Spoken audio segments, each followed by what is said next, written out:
Hey guys, I have brought the BCG Ford Mustang to a Mustang event. Check it out. I've been invited by Ford to come here to celebrate an anniversary, the 58th anniversary of Ford Mustang. And we've got my Mustang, we've got some new Mustangs here, we've got some V8s over there, and we've got some classics over there as well. So I'm going to talk to a few people, find out what this is all about, and check out some of these cars. It's going to be an awesome day.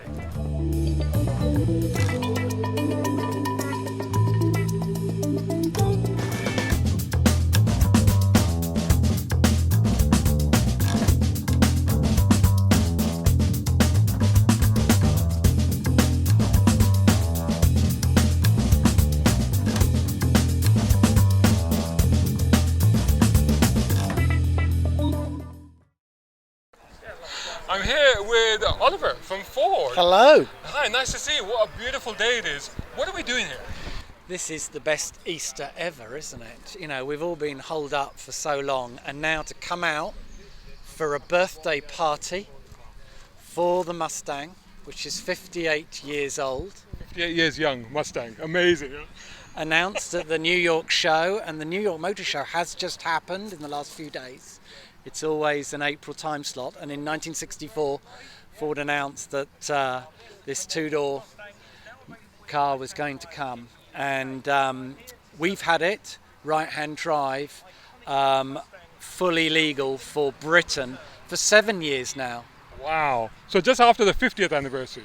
That's right. Yeah. And for the 50th anniversary it repeated a fantastic stunt that happened in 1965 when it went up the Empire State Building in bits and was reassembled on the observation deck, and that was repeated with the current one, which we've got here. The models we've got here date from 1965 with the heritage models, and then through to the UK legal car that you can buy from dealerships. But what's interesting about that V8 is the clock's ticking on how long you can V8. buy it new. This beauty here, buying it new from 2030 means it'll have to have a plug and batteries, not a V8 under the bonnet. So we've brought that car as well because it's the future, but Mustang's there. Future-proofing the Mustang. Exactly. I want to go back to that stunt that you talked about, because not only was it redone in New York, but it was also redone in Dubai. Up the Burj. And I was there, so I remember going, because I was at the launch, and I remember going to that floor and seeing the Mustang there and having all the helicopters buzzing us around as that presentation took place, which was epic. So I've seen pictures and the story of how it went up the Empire State and how they had to measure up the lift and what proportions they had to break it down to. What I don't know, but you may know, is what about getting up the Burj? Did you just go up in a massive service lift and could go up complete? I wonder. Well, being Dubai, what probably happened is they airlifted it by helicopter and just dropped it onto the balcony, because it's Dubai. That's how we do things there. You know? So Done. it's completely different. So 7 years of the Mustang in the UK, and such an American icon, such a cultural icon. How has it been received in the UK? Was there pent-up demand, or did it take the market by surprise? How has the market adapted to it? It certainly took the market by surprise, because usually we do competitor analysis and there wasn't really a like-for-like competitor. There were other cars, you know, people talk about the Stinger, but like for like, pound for pound, and then sort of doing an equivalent analysis, there wasn't a competitor.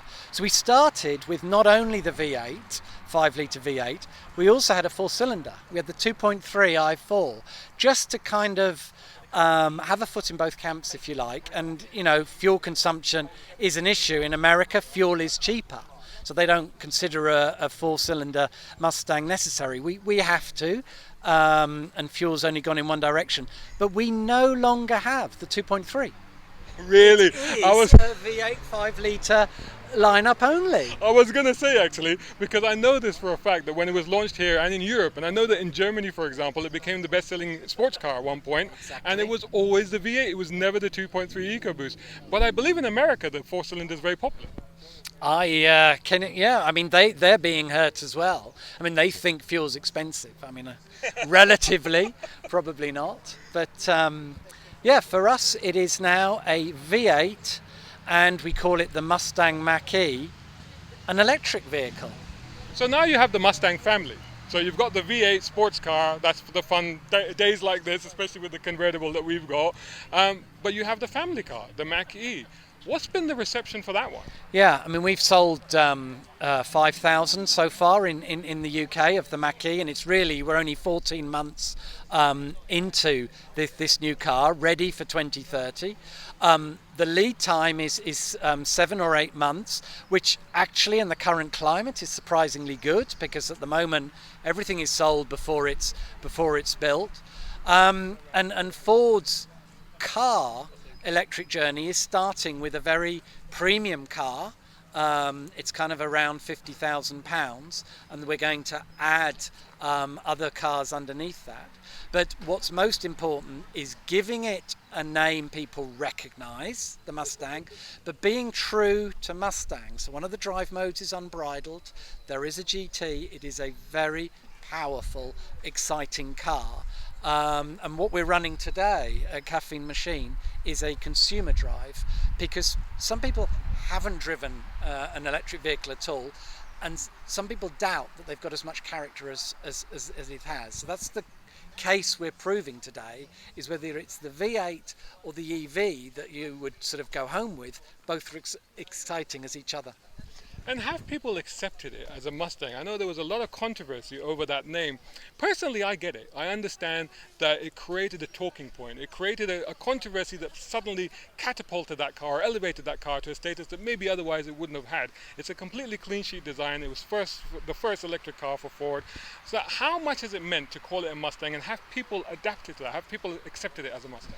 So at launch and at the announce, it was controversial, and we've got an owners club with us today, and they're not yet the truest fans.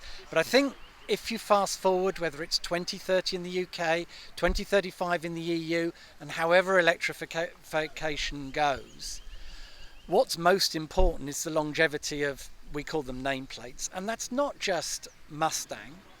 Mustang is why we're here today, but there's Transit, there's F-150, there's Bronco. And those vehicles have a character, and we'd like to think that character and vehicle is still going to be around in 2050. And you have to be true to the nameplate and develop a car that earns it, a car or van that earns it in Transit's case. So I think that in summary, initially it was cheeky, it was naughty, it was controversial, but I think it's evening out, and we'd rather have Mustang continue on sale than kind of becoming heritage. That makes sense. And actually, to me, when I reviewed the car, I drove it through central London, and some people from across the road shouted, and when they shouted, they said Mustang.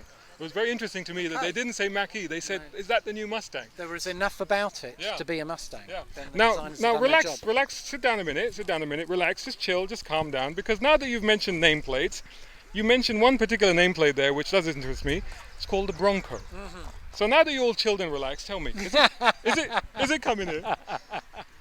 So at the moment, our bosses at World HQ in Dearborn are talking to the European bosses and waiting for the answer.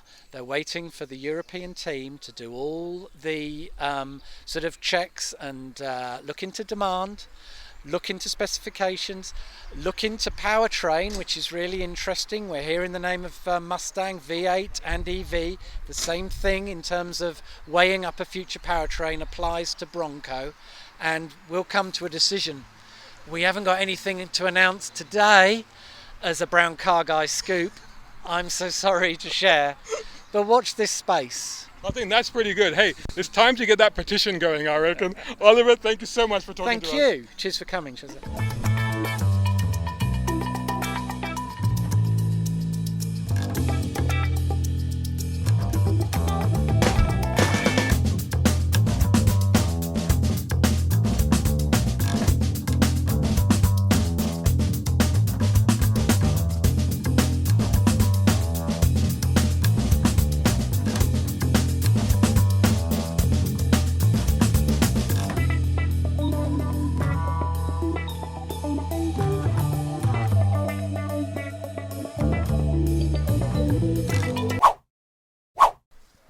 So I found Sham here at the Mustang event, and he's actually got a Mustang. He's got this beautiful black 5.0. What brings you to the event? Apparently you didn't even know this was going on. No, we were just driving past Caffeine Machine, which is our sort of local stomping ground, and I just heard a couple of Mustangs, and we saw something in the car park, so we just thought we'd pop in and see what's going on.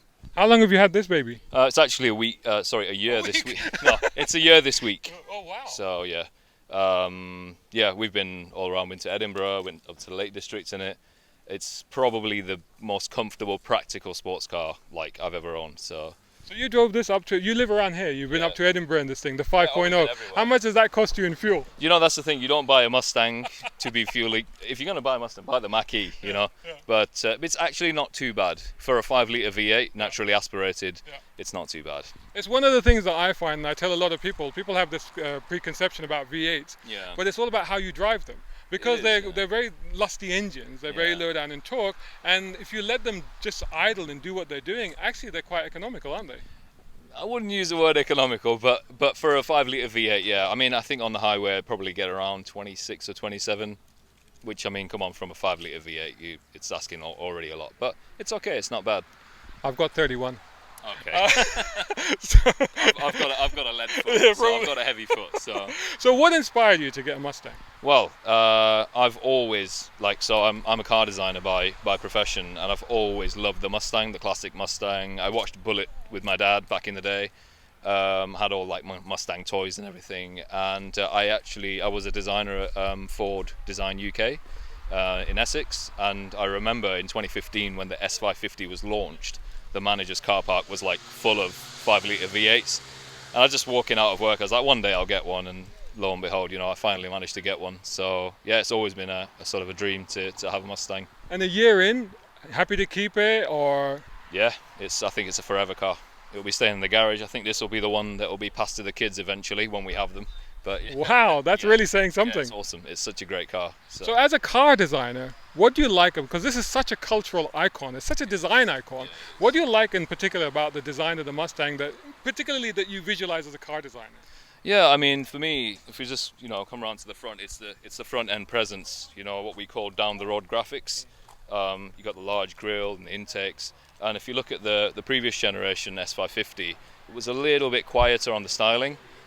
What I also like is they managed to get they dropped the height of the hood down as well towards the front. So when you look at it on the side profile, there's sort of a real sort of dip there. But yeah, overall the stance, the proportion, the width of the car as well. And I bought black because it's already quite loud. I didn't need to be any louder than that. So I'd go for an orange, honestly. Yeah. So as a car designer, moving away from the Mustang, what inspires you? What's your favorite car in terms of design? It's very loud here. That's a really tough question. That's like asking me to pick my favorite car ever. But in terms of design, a lot of the Italians are probably hark back to Ferrari because of its heritage. But they always nail their proportions and their stance and their surfacing. I think the Italian styling houses are still, on top. So they still do a lot of work for a lot of the mainstream companies. Awesome. So we'll look out for you. What's your full name again? It's actually Saraj Shah, but everyone calls me Sham because it's easier. And so anything that you're working on at the moment that we should look out for? Well, I can't say anything that I'm working on currently, but the cars I have worked on, one of my first cars that I worked on was a Lamborghini Huracan. Oh, really? So yeah, on the interior, designing for that. Yeah. That's awesome. Where were you based then? In Italy. I used to work for McLaren as well, so worked on a few McLaren products. Wow. And the thing is that as a designer, it's never you who does the whole car. It's always a team effort. So if I say I worked on the Huracan, I worked on something else, it's never just me. It's like 25, 30 other people, plus engineers, plus everyone, so it's always a team effort. Yeah. Awesome. So that's a dream job for a lot of people. A lot of people say, I want to grow up and be a car designer, and you're actually doing it. Is that something you thought of as a kid? I was about 14, I think, and I discovered that I could be a car designer, and I was like, that was it. I was hell-bent on becoming a car designer, so yeah. Where did you study for that? Coventry University. I think it's the only one in the UK now, and then you've got Royal College of Arts in London that does the Masters, but otherwise it's all in Europe. So. Awesome. Thank you so much for talking to us, and we're going to look out for you and see some great designs from you coming soon. Awesome. So my name's James Mann. I'm a freelance photographer. Today I'm working for Ford, capturing the atmosphere of this fantastic Global Mustang day with all these cars. And this car right here happens to be mine. It's a 1966 Mustang GT Coupe. The GTs were quite special because they had more power, better brakes, quicker steering, stiffer suspension. So they drive and handle much better than a standard Mustang does. I've owned the car for about 3 years and I've spent quite a lot of time and money getting it into this state. And even though the body is not perfect, the paint is not pristine, it drives really nicely and it handles pretty well as well. So one of the things about a Mustang, they say you should never drive past a petrol station. The MPG is probably, with a fresh engine like this, it's probably 18, maybe 22 on a long ride. But with a tired engine, if you put your foot down a bit too hard, that's going to go right down to about 10 or 12. So I hope I'm going to live with this car for a long time. You know, I think the thing about classic cars is they always give you an emotion you don't really have with a modern car. So, you know, that's the great thing about owning a Mustang. It's a little piece of history, a little piece of the 60s. So one of the cars that we've had our eye on ever since we've got here is this Bullitt Mustang replica, which looks absolutely gorgeous. It's a film star in its own right, isn't it? And it belongs to Jason. Jason? Yeah, Jason Thiel. Yeah, I've owned the car since I was 50. I bought it for myself as a birthday present from Bonham's Auctions. Oh wow, at Goodwood. what an awesome present. How Exactly. old are you now, may I I'm ask? 55 this year. Oh wow, so you had it 5 years. I had it 5 years. Yes. And was it commissioned like this, or did you get it commissioned as a Bullitt car? It was commissioned like this. The guys that did the resto, it was originally red. They did it in Highland Green and they did a full restoration on it to how it looks now. So I thought it was a phenomenal car when I saw it at Bonham's. And I literally had to buy it for my birthday. So yeah, it's fantastic. And it's a correct 68 390 GT, is it? It's actually 67 Uh-huh. 390 GT. Yeah, 67. And so, obviously very important to you, since you awarded it to yourself on your birthday. What did it mean to you, and why the Bullitt Mustang? Well, obviously most people have seen the film, Steve McQueen, the King of Cool. I just love the shape, I love the sound. You know, I don't drive it fast. I do about 70 mile an hour, but it's a wafter. And actually it complements my collection of other cars I have. I absolutely love it. I've taken it to Le Mans, and a few years ago I did the whole Champagne region, and it was absolutely phenomenal. Didn't miss a beat. She was wonderful. So on a longer trip, and this is not a resto mod. This is stock, is it? It's stock, yeah. And It's been absolutely fine on a long trip like that. Yep. It's just been. It's not a resto mod. It's just been restored. Long trip. Nothing went wrong with it whatsoever. Thanks in part to the guys at Ford Heritage. I'll drop his name, Ivan, who basically looks after this car for me. Got it completely roadworthy, and it didn't miss a beat. I often say that with these old cars, and particularly with American cars, the drivetrains were always solid because they were designed to do long mileages across America, weren't they? And you found even 50 something years later, it's still the same. Exactly. I mean, it's a massive V8 engine. You know, at 70, 80 miles an hour, it's doing what, 1500 revs. It's incredible, yeah. So it's just, look, the evocative noise, smell, look, everything about it is just spectacular.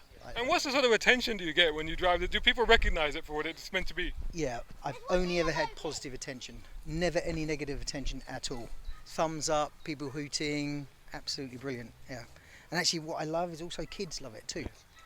Kids want to get in and they want to listen to the engine, all that. And actually that's the more fun of having these cars, is have the younger generation really liking these things. Yeah. Jason, awesome car, awesome to meet you. Thanks so much for talking to us, Absolute and pleasure. long may you continue to enjoy this wonderful beast. Thank you very much, absolute pleasure. Cheers.